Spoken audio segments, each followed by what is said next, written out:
भारत हा देश जगात आपल्या युवा शक्तीमुळे प्रचलित आहे व भारतामधील बहुतांश लोकसंख्या ही तरुण पिढी आहे. परंतु सध्याच्या काळात बेरोजगारीची समस्या ही प्रामुख्याने भारतात दिसून येत आहे. एवढेच नाही तर भारतातील बहुतांश युवा हा शिक्षित बेरोजगार आहे. याला कारणीभूत अनेक कारण आहेत. त्याच्यातलं आपलं भोकरपट्टीवर आधारित शिक्षण पद्धती हे एक कारण आहे. भंडारा जिल्ह्यातील पवनी तालुका आणि पवनी तालुक्यातील खैरी हे गाव घनदाट जंगल क्षेत्रात बसलेलं आहे. तसेच आपल्या उत्कृष्ट स्वयंरोजगारीच्या कामगिरीबद्दल संपूर्ण परिसरात नामांकित आहे.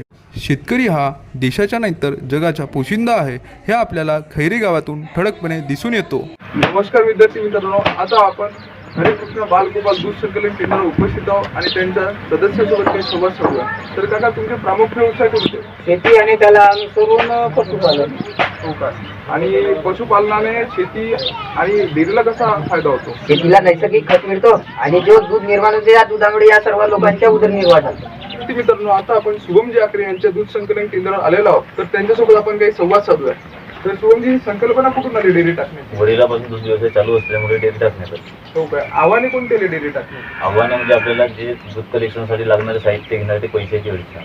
हो काय? एक युवा म्हणून आणि गावी राहून तुमचा अनुभव कसा आहे या व्यवसायावर? मोठमोठ्या शहरात जाण्यापेक्षा दुसऱ्याची रोजी करण्यापेक्षा आपण छोटा मोठा व्यवसाय करू गावात.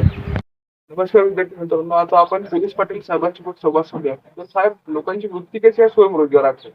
गावातील लोकांचं बाहेर न जाता गावातच रोजगार करणे. तर तुमचा अनुभव कसा आहे आतापर्यंत गावावर? गाव खूप सुंदर आहे, छोटंच नाही पण, आणि गावातील लोक शहराकडे न जाता गावातच छोटा मोठा उद्योग करून आपलं उदरनिर्वाह करतात. मित्रांनो, आता आपण उपसरपंच साहेबांसोबत संवाद साधूया. तर साहेब, गावाला आव्हाने कोणती आहेत?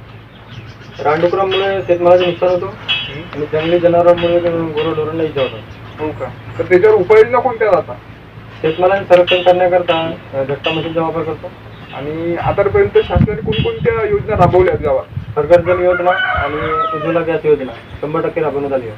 आणि खैरीचं भविष्य कसं असेल आता 5 वर्षानंतर? शेत शिवाराला वाल कंपाऊंड असेल आणि खैरी गाव प्रगती करतो. यावरून तात्पर्य असं निघते विद्यार्थी मित्रांनो की भारत देश हा खराखुरा ग्रामीण भागातच बसलेला आहे. तसेच गावातील लोकांमध्ये व युवकांमध्ये स्वयंरोजगाराकडे चांगला दृष्टिकोन दिसत आहे. बेरोजगारीला स्वयंरोजगार ही संकल्पना एक पर्यायी मार्ग ठरू शकतो. तसेच व्होकल फॉर लोकल या संकल्पनेची अंमलबजावणी आपल्याला खैरी गावात दिसून येतो. त्यामुळे इकॉनॉमीचं डिसेंट्रलायझेशन म्हणजेच जिथे लोक तिथे रोजगार ही संकल्पना उभारेल.